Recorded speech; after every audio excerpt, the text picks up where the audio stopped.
안녕하세요. 정일의 가업승계연구소 이기호 수석연구원입니다. 반갑습니다. 자, 이제 2024년도 다 이제 저물어 가고 있습니다. 대표님들 지금 11월도 거의 끝났고 12월이 끝나면 이제 결산을 하시게 되겠죠. 내년 3월에 이제 결산 신고를 하시게 될 텐데 이제 결산을 앞두고 올해 성과가 좋았던 대표님들은 이제 이 법인세 때문에 고민을 많이 하시게 될 겁니다. 오늘은 법인세 얘기를 좀 할 건데요. 이렇죠. 어떤 회사의 매출이 100억이었습니다.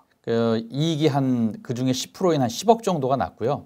거기에 따라서 법인세를 한 2억 정도를 내게 된 거예요. 대표님이 법인세 2억이 작은 게 아니잖아요. 그래서 굉장히 고민에 빠지셨습니다. 그런데 같은 모임에 있던 어떤 대표님이 이제 규모가 비슷했거든요. 거기도 매출 한 100억 정도 했었고 이익률도 비슷했습니다. 그런데 여기는 어떻게 법인세를 본인이 내고 있는 거에 절반인 한 1억 정도만 내고 계신 거예요. 이 대표님은 상대적으로 굉장히 조금 느긋하시게 되죠. 그래서 아니 같은 매출을 하고 같은 이익을 내는데 즉 과표가 좀 같진 않겠죠. 그러니까 중간에 조금 변동이 있었겠죠. 똑같은 이익을 내는데도 누구는 법인세를 더 많이 내고 누구는 조금 더 혜택을 받는지 덜 내고 하는 것들에 대해서 이제 많이 고민을 하시고 공부도 많이 하시고 계실 걸로 압니다. 자, 그래서 오늘은 이제 결산을 앞두고 한번 점검해 봐야 될 법인세 절세 방안에 대해서 한번 쭉 말씀드려보는 그런 시간을 갖도록 하겠습니다. 자, 그러면 법인세가 뭔지 한번 정리해 보겠습니다. 뜬금없을 수 있는데 법인세는 그냥 법인이 내는 세금 아닐까요? 그럴 수 있는데 전체적으로 어떤 구조를 가지고 있는지 또 한 번 봐야 되는 거예요. 그러면 조금 더 이렇게 해서 법인세가 부과되고 있구나 라는 것을 느끼실 수 있을 겁니다. 먼저 이건 소득세죠. 소득세인데 대한민국의 소득세는 크게 이제 둘이 있습니다. 첫 번째는 개인이 내는 개인소득세가 있겠죠. 개인소득세는 지금까지 대표님들에게 굉장히 많이 말씀드렸습니다. 다시 한번 말씀드리면 개인소득세는 이렇게 나뉩니다. 종합소득세, 그다음에 양도소득세, 퇴직소득세 세 개로 나뉘죠. 그중에 종합소득세는 또 이렇게 6가지로 나뉩니다. 이자, 배당, 사업, 근로, 연금, 기타. 이렇게 6가지로 나뉘는데요. 이 6가지 소득은 근데 연중 1년 동안에 자주 발생하는 소득들을 이렇게 묶어 놓은 겁니다. 그래서 1년마다 이렇게 합산해서 합산 과세를 하게 되죠. 반면에 양도소득세나 퇴직소득세는 이렇게 매년 발생하는 것이 아니라 일정 시점에서 한 번씩 발생하기 때문에 이렇게 따로 분류해서 과세한다고 해서 분류과세라고 말씀드렸습니다. 분류한다는 것은 합산하지 않는다는 얘기죠. 개인소득세는 이렇게 조금 3가지로 나뉘고 또 종합소득세는 또 6가지로 나뉘고 그래서 좀 복잡하다라는 생각이 드실 수도 있습니다. 근데 법인세는 개인소득세 대비해서 이제 법인이 내는 소득세를 법인소득세라고 그러죠. 즉 법인도 법인의 소득에 부과되는 거에 대한 세금을 내야 됩니다. 그게 이제 법인세거든요. 개인소득세를 그냥 소득세, 법인소득세를 법인세 이렇게 얘기를 하고 있는 겁니다. 자, 그럼 법인세는 어떤 프로세스에 의해서 부과되고 세율은 어떻게 되는지 다시 한번 설명을 드리겠습니다. 여기 손익계산서를 제가 가지고 나왔는데요. 2022년 손익계산서죠.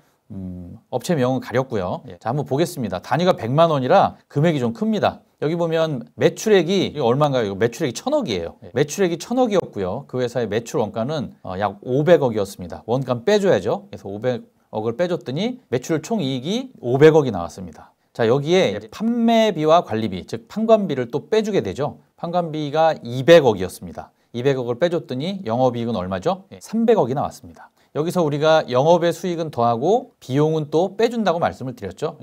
영업의 수익은 여긴 좀 커요. 그래서 10억이고요. 영업의 비용은 100억이었습니다.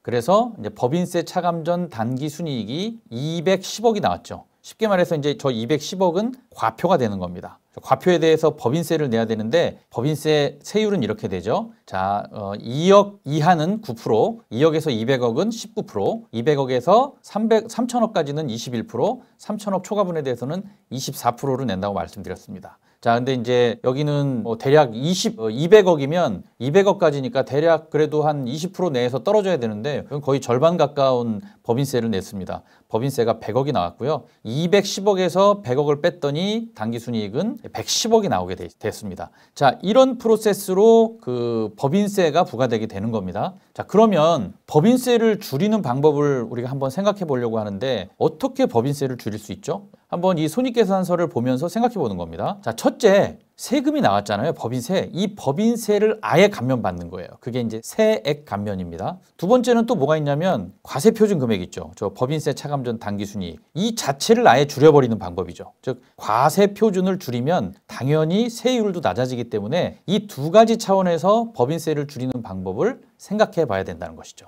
자, 그래서 그러니까 그 중에 세액 감면으로 법인세를 줄이는 방법을 제가 몇 가지를 먼저 알려드릴 거예요. 자, 첫 번째 방법입니다. 중소기업 특별세액 감면인데요. 이것은 조세특례제한법 제7조 중소기업에 대한 특별세액 감면에 나옵니다. 이렇게 돼 있죠. 감면 업종을 경영하는 기업에 대해서는 소득에 대한 소득세 또는 법인세를 감면 비율을 곱하여 계산한 세액 상당액을 감면한다. 이렇게 돼 있습니다. 법문은 언제나 복잡하고 어렵습니다. 다시 말하면 업종을 법에서 정해줬고요. 그래서 개인은 개인 소득세가 되겠고 법인은 법인세가 되겠죠. 즉 이거는 개인 사업자도 다 해당이 된다는 얘기입니다. 오늘은 이렇게 법인을 운영하시는 법인 대표님을 위주로 설명을 드리도록 하겠습니다. 자, 감면 비율을 곱해서 감면해 주겠다는 거예요. 자, 이걸 보면 먼저 우리가 업종을 봐야 됩니다. 제가 길게 다 쓸 수가 없어서 좀 요약해서 말씀드립니다. 자, 업종은 제조업, 도소매업 등 48개 업종을 예시해 놨고요. 이 중에서 이제 제외되는 게 있습니다. 뭐 전문직이라든가 부동산 임대업, 그다음에 소비성 서비스업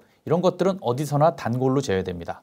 그래서 이거 외에 대부분의 업종은 다 포함된다고 보셔도 될 것 같아요. 자, 이거를 어떤 감면율로 감면을 해주느냐를 보면 이렇죠. 감면율이 이제 제가 소기업과 중기업을 나눴는데 이건 좀 거기서 나눠놨기 때문에 같이 나눠서 생각해 보긴 해야 됩니다. 소기업은 대체로 이제 120억 이하 정도로 생각해 보시면 될 것 같고 업종마다 그 기준 금액이 다릅니다. 그래서 뭐 여기서 다 말씀드릴 수는 없고 대략 이렇게 보시면 될 것 같아요. 업종을 이렇게 생각하세요. 도소매업, 의료업과 그 외의 업종. 이렇게 보시면 될 것 같습니다. 자, 도소매업, 의료업은 소기업일 경우 10%를 감면해 준다는 거예요. 어디서? 그 과세 표준에서 10%. 과세 표준이 만약에 1억이 나왔다면 1억의 10%는 1,000만 원이 되겠죠. 1,000만 원을 감면해 준다는 겁니다. 자, 그럼 도소매업, 의료업을 제외한 기타 업종은 어떻게 되냐면 여기서 이제 수도권과 수도권 외의 지역으로 또 나뉩니다. 좀 복잡할 수가 있는데 이 수도권 외 과밀 억제권역은 제가 조금 뒤에 또 설명을 드리도록 할게요. 즉 이 복잡한 수도권 안에 있는 기업들은 20%를 감면해주고 수도권 외에 있는 기업들은 30%를 감면해주겠다고 되어져 있습니다. 그러면 대부분 우리는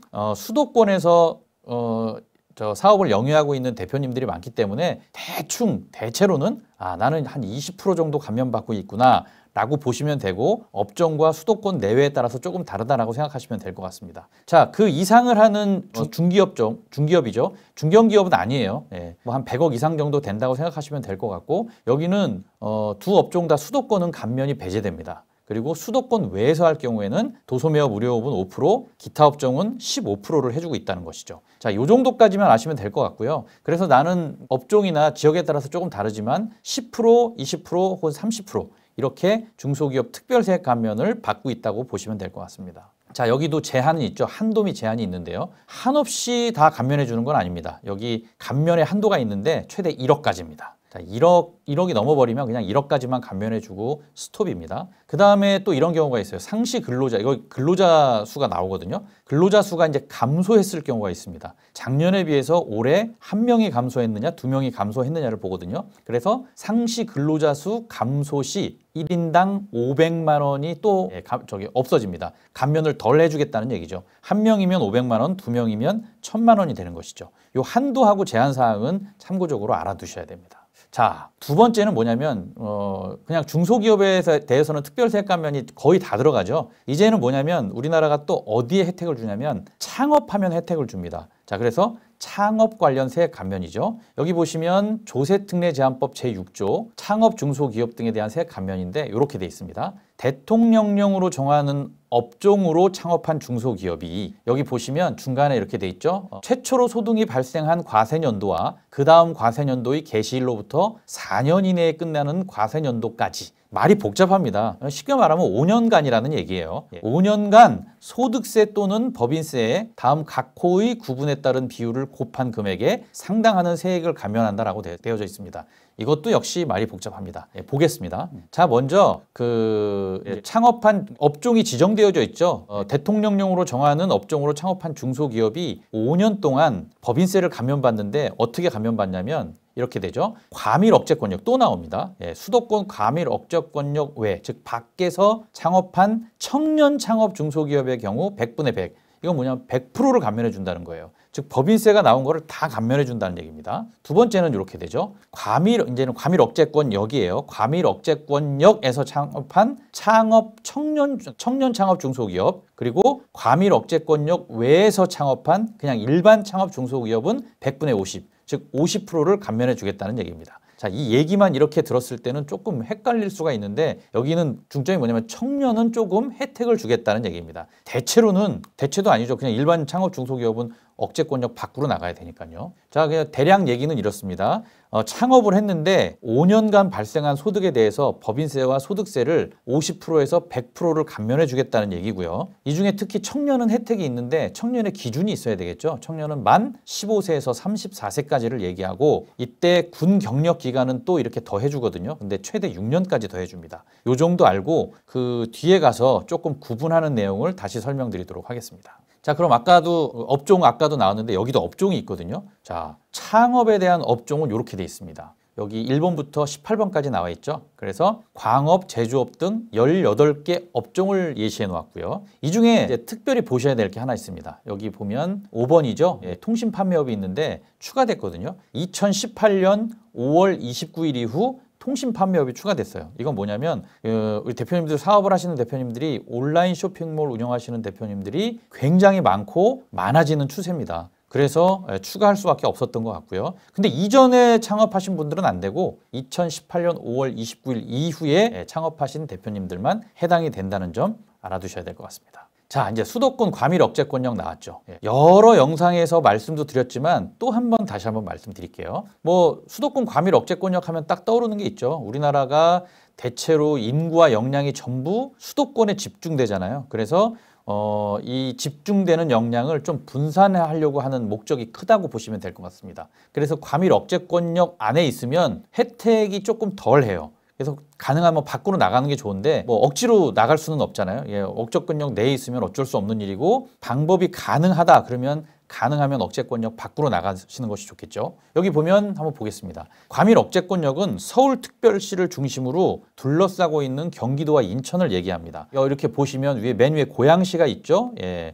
그 다음에 옆에 의정부시 있고요. 구리시 있고 남양주시 일부가 해당이 됩니다. 그 다음에 하남시 있고 성남시 있고요. 그 다음에 과천, 의왕, 안양, 군포 있고요. 광명, 시흥, 부천, 그 다음에 인천광역시가 해당이 됩니다. 근데 인천광역시 중에서도 남동공단이라든가 하는 국가산업단지는 과밀 억제권역에서 제외시켜줬습니다. 즉 혜택을 주겠다는 얘기죠. 이렇게 과밀 억제권역을 이해하시고 얼마 전에 뉴스에도 나왔죠. 예, 실제로 사업은 다른 곳에 서울에서 하는데 다른 과밀 억제권역 밖에다가 이제 소호 사무실 이런 걸 내놓고 하다가 유튜버들이죠. 이제 문제가 됐던 뉴스도 보도된 것을 봤습니다. 그래서 이게 할 수 있는 상황이면 그렇게 하지만 이게 임의적으로 억지로 하면 다 문제가 되고 나중에 과세되기 때문에 요거 하실 때는 주의하셔야 됩니다. 자, 그 다음에 제가 창업 중소기업 특별세액 감면 말씀드렸고 그 다음에 창업에 관련된 세액 감면을 말씀드렸어요. 이번에는 또 뭐에 대한 혜택을 주냐면 벤처에 관련한 혜택을 줍니다. 벤처 관련 세액 감면인데 조세특례 제한법 제6조 창업 중소기업 등에 대한 세액 감면 중에서 2항이 이렇게 나옵니다. 여기 보면 이제 벤처는 잘 아시니까요. 중요한 내용만 제가 말씀드리면 창업 후 3년 이내에 벤처 기업으로 확인받은 기업의 경우는 여기도 그 확인받은 날로부터 소득이 발생한 과세연도와 그 다음 연도의 개시일로부터 4년 이내에 끝나는 과세연도까지 몇 년이라고요? 5년입니다. 5년. 소득세 또는 법인세의 100분의 50에 상당하는 세액을 감면한다. 즉 50%를 법인세의 50%를 감면해 주겠다는 얘기입니다. 여기는 청년도 없고 그 다음에 수도권 과밀 억제권역 이런 거 없습니다. 무조건 그러니까 창업 후 3년 이내에 확인받으셔야 돼요. 이거를 창업 벤처라고 얘기를 합니다. 그러니까 벤처 기업에 대한 혜택은 여러 가지가 있는데 주요한 세제 혜택은 다 요 창업 벤처에 몰려 있습니다. 지금 오늘은 법인세만 얘기하는 거니까 이렇게 법인세만 설명을 드렸는데 창업 벤처로 확인받을 경우에는 이거 말고도 부동산에 대한 취등록세 75% 감면, 그 다음에 재산세도 감면하는 이런 것들이 있죠. 근데 오늘은 그건 잊어버리시고 창업 벤처로 확인받은 경우에는 법인세를 50% 감면받는다. 5년 동안요. 여기 정리를 해놨습니다. 3년 이내에 확인을 받으면 5년 동안 법인세 소득세를 50% 감면받는다예요. 자, 그러면 지금까지 이제 창업 관련 세액 감면에 대해서 말씀드렸는데 어찌 보면 벤처까지가 다 창업 관련이잖아요. 요약을 한번 해보면 이렇습니다. 자, 이거는 수도권 과밀 억제권역과 억제권역 밖 이렇게 두 가지로 나눠서 설명을 드릴게요. 먼저 청년이 그러니까 창업을 했을 경우입니다. 청년 창업 중소기업. 이거 5년간 혜택을 받는데 그 과밀 억제권역 내는 그 혜택이 좀 덜하다고 말씀드렸잖아요. 그래서 과밀 억제권역 밖으로 나가면 100% 법인세를 5년 동안 감면받고요. 과밀 억제권역 내에서 창업을 하면 50%를 5년 동안 감면받습니다. 자, 그 다음에는 그냥 일반 창업 중소기업이에요. 여기도 두 가지로 나뉘는데 연수입이 8천만 원 이하와 초과로 나오는데 8천만 원 초과로 제가 그냥 보도록 하겠습니다. 8천만 원 이하는 뭐 있긴 있지만 참고적으로 보시면 될 것 같습니다. 대체로 그래서 여기 보면 과밀 억제권역 외, 즉 혜택을 많이 받는 곳은 50%고요. 과밀 억제권역 내면 없습니다. 없어요. 근데 이제 8천만 원 이하는 좀 있죠. 과밀 억제권역 외는 100%, 과밀 억제권역 내는 50%. 이렇게 혜택을 줍니다. 그러니까 소득이 적은 기업은 그냥 일반 창업 중소기업이더라도 청년 창업과 동일한 혜택을 주고 있다는 얘기죠. 자, 이제 벤처가 남았죠. 예. 벤처 창업 벤처 중소기업은 여기는 과밀 억제권역 내외 구분이 없다고 그랬죠. 그래서 5년간 50%의 법인세를 감면받을 수 있다라는 점 기억하시기 바라겠습니다. 자, 이제 제가 이제 일반 중소기업 특별세 감면하고 그다음에 창업 관련, 벤처 관련 말씀드렸죠. 이제 또 우리나라가 어디에 혜택을 주냐면 고용 창출을 잘하면 거기에 혜택을 줍니다. 자, 그래서 고용 관련 세액 공제에 대해서 말씀드리도록 하겠습니다. 조세특례 제한법 제29조의 8입니다. 통합 고용 세액 공제인데요. 이렇게 돼 있죠. 자, 상시 근로자의 수가 증가한 경우 여기 또 나옵니다. 뭐 해당 과세년도와 해당 과세년도의 종료일로부터 2년. 이러면 이상하죠. 종료부터 2년이 더해졌으니까 3년이라고 보시면 됩니다. 3년 동안 소득세 또는 법인세에서 공제해 준다는 얘기였는데 요거까지 보셔야 돼요. 얼마를 공제해 주는지 여기 각 호에 나와 있습니다. 즉 1호에 이렇게 나와 있죠. 자, 얼마를 빼주냐면 청년, 장애인, 60세 이상, 경력 단절 여성 은 1,450만 원이에요. 1인당. 그런데 여기가 1,450만 원은 과밀 억제권역 내고 만약에 밖이라고 한다면 100만 원이 추가돼서 1,550만 원을 공제해 준다는 얘기입니다. 예, 공제액이 좀 크죠. 이게 뭐냐면 청년, 장애인, 60세 이상 경력 단절 여성에 대해서는 혜택을 더 주고 있다는 얘기고요. 그러면 이 청년, 장애인, 60세 이상 경단녀 외에 상시 근로자가 증가한 경우는 어떻게 되는지 여기 2호에 나와 있습니다. 가에 보면 수도권 내면 850만 원, 수도권 바뀌면 950만 원, 역시 100만 원이 증가한다는 것을 보실 수가 있죠. 이렇게 고용 관련 세액은 전년도에 비해서 올해 상시 근로자가 늘어났을 때 이렇게 한 명당 공제해 주는 금액을 명확히 예시해 주고 있습니다. 자, 그러면 여기 상시 근로자 하고 나오는데 상시 근로자가 뭔지 한번 또 정리하고 넘어갈게요. 조세특례 제한법 시행령에 나옵니다. 23조에 나오는데요. 10항에 나옵니다. 10항에 이렇게 나옵니다. 상시 근로자는 근로기준법에 따라 근로계약을 체결한 내국인 근로자라고 얘기하고 있습니다. 내국인 그러면 우리나라 사람만 얘기하고 외국인은 포함 안 된다고 생각할 수 있는데 아니고요. 근로기준법에 따라 근로계약을 체결한다면 이제 우리가 거주자, 비거주자도 나오죠. 외국인이어도 국내에 절반 이상을 거주했을 경우는 이제 거주자라고 합니다. 그런 사람들 다 해당되는 거예요. 국내인만 얘기하는 것이 아니라는 점 알아두셔야 됩니다. 자, 이런 분들을 상시 근로자라고 하고, 그런데 여기 나오죠. 다음 각 호에 어느 하나에 해당하는 사람은 제외한다. 즉 상시 근로자가 아니다라고 얘기하고 있습니다. 한번 살펴보면요. 1항은 근로 계약 기간이 1년 미만인 근로자. 그 다음에 2번은 단기간 근로자인데 기준은 뭐냐면 1개월간 60시간 이내로 근무한 근로자를 단기 근로자라고 얘기합니다. 자, 3번은 많이 들었을 거예요. 임원, 최대주주의, 배우자, 직계존속, 친족 이런 분들은 다 제외한다는 겁니다. 왜냐하면 상시 근로자가 증가하면 이렇게 혜택을 주는데 나 및 나와 대표님과 대표님의 특수관계자들이 임의적으로 숫자를 늘릴 수 있기 때문에 이런 것들은 사전에 다 차단을 한 겁니다. 자, 그 다음 6번은 근로소득세를 원천 징수하지 아니한 자. 그 다음에 국민연금, 건강보험 이런 것들을 내지 않는 사람은 상시 근로자가 아니에요. 쉽게 말하면 4대 보험 안 된다라고 생각하시면 될 것 같습니다. 자, 이런 분들은 상시 근로자가 아니다라는 거 알아두시고요. 자, 그 다음에 고용 관련 세액공제를 요약해 보겠습니다. 고용 관련도 보면 여기는 중요한 게 청년 외, 그 다음에 수도권 밖. 이게 다 포함이 돼요. 그래서 여기 보시면 청년일 경우 수도권 내는 1,450만 원, 수도권 밖은 더 혜택이 크죠? 1,550만 원. 청년이 아닐 경우 수도권 내는 850만 원, 수도권 밖은 혜택이 더 있죠? 950만 원.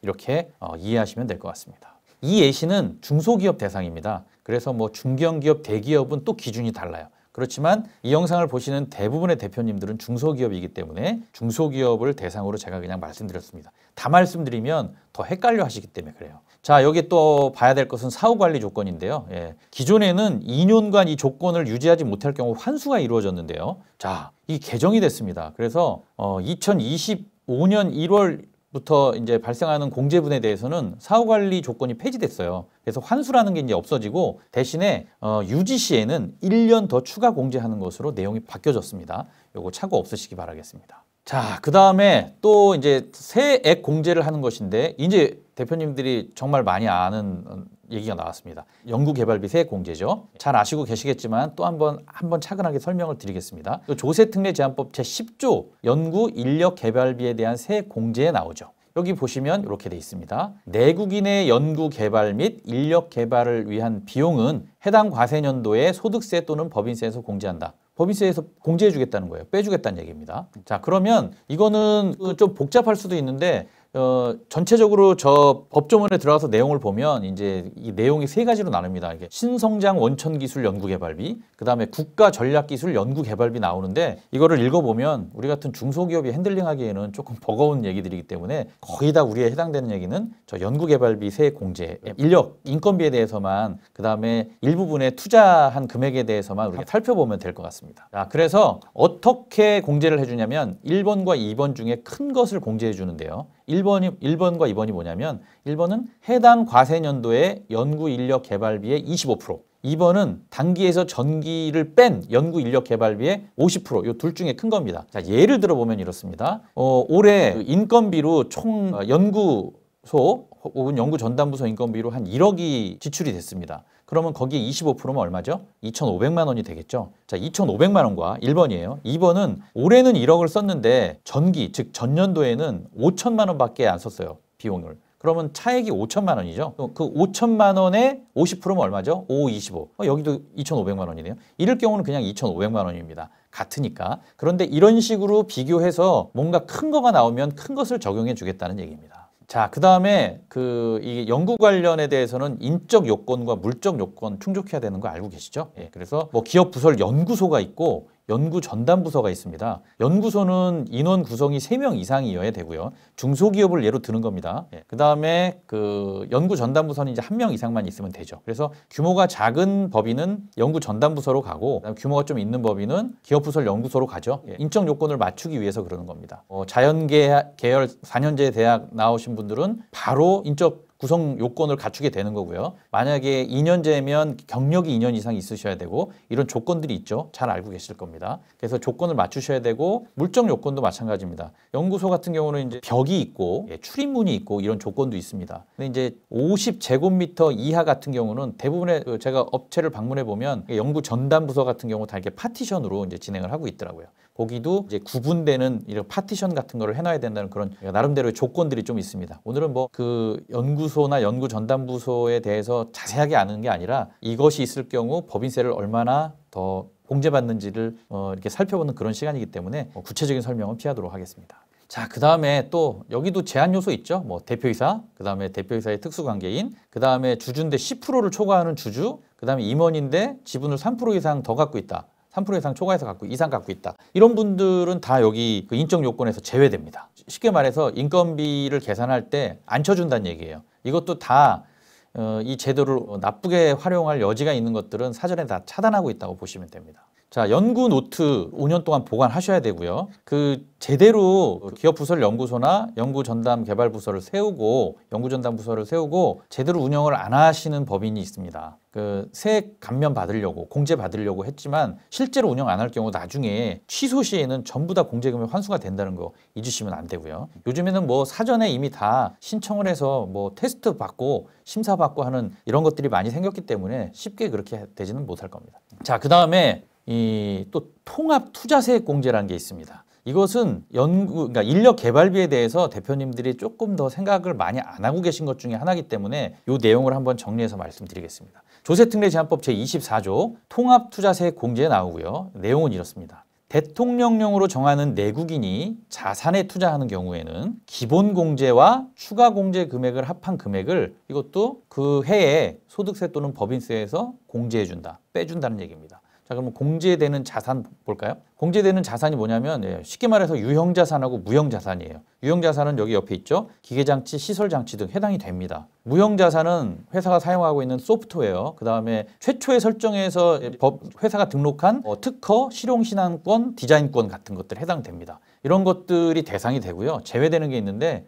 유형자산인데 우리가 오해할 수 있는 것들이에요. 일반적인 차량, 운반구, 그 다음에 그냥 공구 있죠. 토지 건축물 등 일반적인 것들은 다 제외됩니다. 특별히 운수업 같은 경우는 차량 운반구도 포함이 되는데 일반적으로 제외된다는 점 알고 계셔야 됩니다. 자, 이런 것들을 쉽게 말해서 샀을 경우 공제해 주겠다는 얘기예요. 공제 금액 얼마 되는지 한번 이 공제 금액을 보겠습니다. 기본 공제죠. 기본 공제는 그 금액의 100분의 10입니다. 100분의 10이면 10%가 되겠죠. 추가 공제 금액은 어떻게 되냐면 이거는 좀 아셔야 되죠. 해당 과세년도에 투자한 금액이 직전 3년간 연평균 투자 금액을 초과하는 경우에는 그 초과 금액의 100분의 3이에요. 3%란 얘기입니다. 이것도 예를 들어 보겠습니다. 그 기본 공제가 올해 여기 공제 대상 자산을 한 2억 원어치를 샀다고 가정해 보겠습니다. 기계장치를 한 2억 원어치를 투자했어요. 그러면 100분의 10%, 그러니까 10%, 기본 공제 10%면 얼마죠? 2천만 원이네요. 자, 그런데 그 밑에 추가 공제를 더 받을 수가 있거든요. 3%를 더 받을 수 있는데 조건이 어떻게 되냐면 올해 투자한 금액 2억이라고 말씀드렸습니다. 직전 3년간 연평균 투자 금액 봤더니 없어요. 직전 3년간은 하지 않았습니다. 그러면 2억에서 3년간 평균 투자 금액을 빼면 얼마죠? 2억입니다. 그 초과 금액이 2억이죠.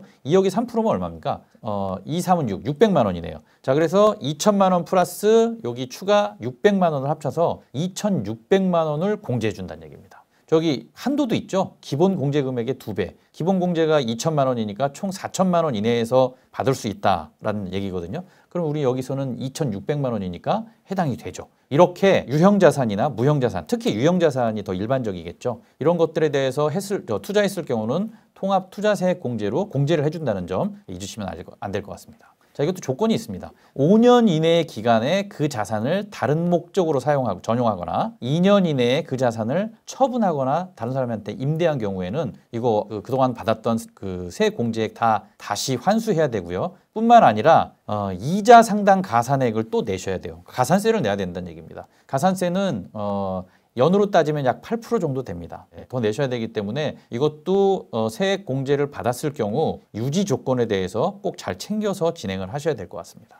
자, 제가 요 얘기를 꼭 이제 드려야 되는데 지금까지 제가 중소기업 특별세액 감면, 그 다음에 창업에 대한 세액 감면, 그 다음에 고용에 대한 세액 감면, 요 투자에 대한 세액 감면들을 다 말씀드렸잖아요. 그런데 그렇게 해서 감면받아서 법인세를 안 내면 좋죠. 그렇지만 이런 제도가 있습니다. 최저한세와 이율공제인데 먼저 최저한세입니다. 조세특례제한법 제 132조 최저한세에 미달하는 세액에 대한 감면 등의 배제가 나옵니다. 이게 뭐냐면 이거 중요하니까 요거는 좀 신경 써서 들어주시기 바라겠습니다. 자, 내국법인의 각 사업연도의 소득과 법인세를 계산할 때 다음 각 호의 어느 하나에 규정된 감면 등을 적용받은 후의 세액이 역시 복잡합니다. 과세표준의 100분의 7을 곱하여 계산한 세액에 미달하는 경우 그 미달하는 세액에 상당하는 부분에 대해서는 감면 등을 하지 아니한다라고 되어져 있습니다. 이게 내용이 복잡한데 쉽게 말하면 뭐냐면 아까 과세표준이 이렇게 나오잖아요. 세금을 내야 될 표준액이 나옵니다. 만약에 10억이라고 가정해 보겠습니다. 자, 10억이 딱 나왔어요.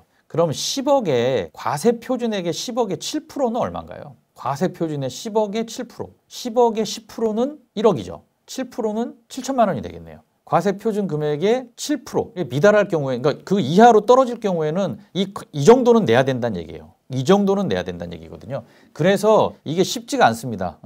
왜냐하면 이것저것 공제하려고 그랬더니 과세표준 7%에 다 걸려버리는 거예요. 걸려버리면 이 과세표준에 걸리면 7%는 내야 되기 때문에 어려움이 많이 있죠. 우리 중소기업 대표님들의 그 세율이 많아봐야 20%잖아요. 많아봐야 20%거든요. 20%면 이 7%에 걸리면 다 받는다 해도 13% 정도밖에 감면을 못 받는 거예요. 내가 뭐 30%, 40%를 받을 수 있어도 이 정도밖에 안 되기 때문에 저 최저한세 잘 알고 계셔야 됩니다. 그래서 나는 이것저것 다 감면 받았는데 왜 세금이 안 줄어? 라고 얘기하시면 안 되고 최저한세에 걸렸구나. 라고 생각할 수 있어야 됩니다. 자, 그 다음에 또 보셔야 될 게 뭐냐면 이제 2월 공제거든요. 2월 공제는 뭐냐면 쉽게 말해서 이거 최저한세에 걸려서 공제를 못 받았어요. 그러면 이거 올해로 땡이냐? 아닙니다. 이게 다음 연도로 연장해서 또 도모할 수 있어요. 그때도 안 되면 또 도모할 수 있거든요. 이게 2월 과세입니다. 이 2월 과세도 아셔야 되는데요. 원래 2월 과세가 그 세액공제는 5년, 그 다음에 결손금, 결손 났을 때 있죠. 이때 법인세 이 결손 다 해결할 때까지 안 내시잖아요.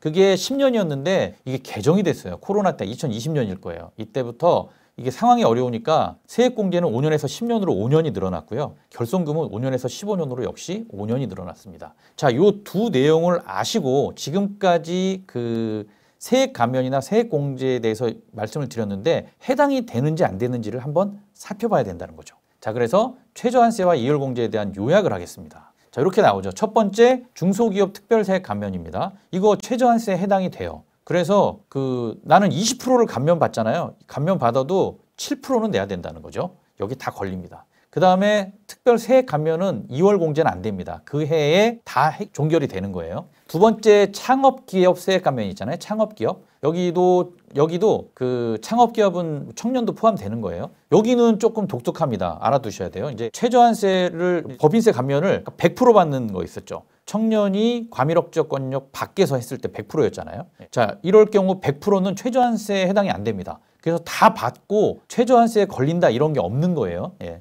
근데 50% 감면 받을 경우에는 최저한세가 적용이 됩니다. 그래서 최소 7% 이상은 법인세를 내셔야 된다는 거죠. 자, 2월 공제 될까요? 2월 공제 안 됩니다. 이것도 그 창업기업에 대한 세액 감면은 그 해에 종결되고 2월 되지 않습니다. 자, 창업벤처도 마찬가지입니다. 100% 그 법인세를 받을 경우에 대해서는 그 최저한세가 적용이 안 되는데 50%는 적용이 되는 거예요. 2월 공제도 역시 안 된다는 거 알아두시고요. 자, 여기부터는 좀 달라집니다. 통합고용 세액공제 있죠. 이 상시 근로자가 늘어났을 때 받는 거. 이거 최저한세에 해당이 돼요. 그런데 2월 공제에도 해당이 됩니다. 즉 올해 못 받았던 것은 내년에 받을 수 있고 내년에 못 받으면 또 내후년까지도 갈 수 있는 겁니다. 이게 몇 년까지라고 그랬죠 아까? 2월 공제는 10년까지 될 수 있다는 말씀 드렸었죠. 10년까지 할 수 있고요. 자, 연구개발비 세액공제.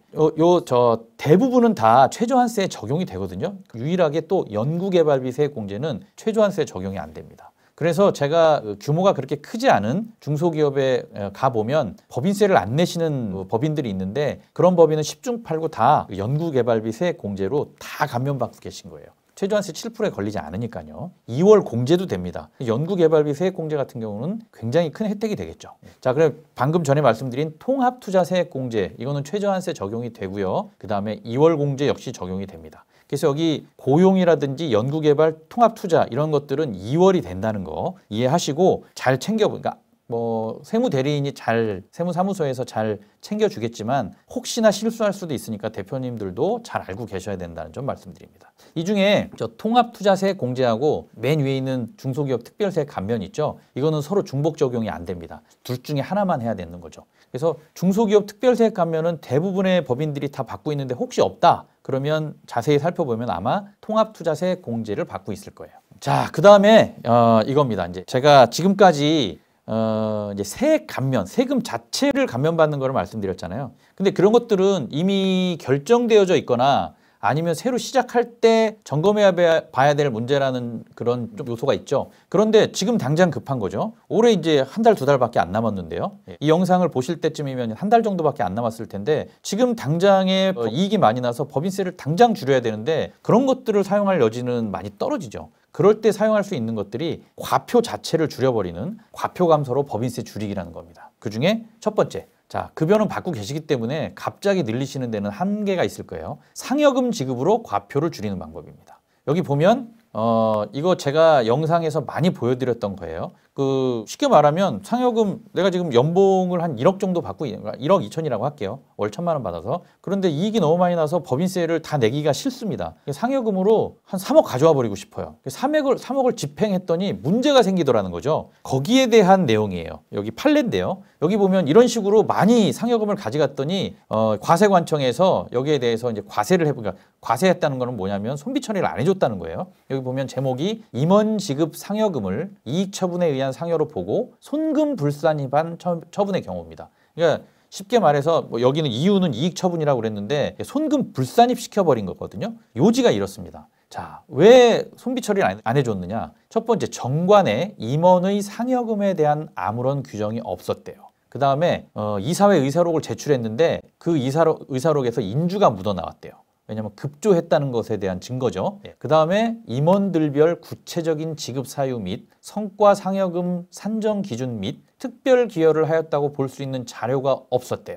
그래서 손금 불산입이 타당하다. 그래서 국가가 승리했습니다. 이건 뭐냐면 3억을 가져가서 20%라면 3이 6, 20%면 6천만 원에 대한 법인세를 덜 낼 수 있었는데, 맞죠? 3억에 6천만 원. 그러는데 다시 송금 불산입해버리니까 비용 처리 안 해주니까 6천만 원을 다시 세금을 내야 되는 상황이 발생하는 거죠. 그래서 누누이 말씀드립니다. 상여금 집행은 좋은 방법 중에 하나인데 지금 이 규정이나 그 다음에 이 절차를 잘 살펴보셔야 된다는 얘기를 다시 한번 말씀을 드립니다. 첫째, 규정과 근거가 있어야 된다. 저기 그 판결 요지에도 나오잖아요. 반드시 정관의 상여금에 대한 합리적인 규정이 있어야 됩니다. 상여금을 그만큼 가져올 수 있는 규정을 만들어 놓으셔야 됩니다. 지금 내 정관을 보시고 내 정관에 상여금 규정이 아예 없다든가 있는데 그냥 대략 뭐 연봉의 몇 배를 가져갈 수 있다 이런 정도로만 해놨다면 문제가 될 수 있다는 거예요. 자, 그리고 의사록은 제가 말씀드렸지만 여기 급조 바로 걸리잖아요. 예.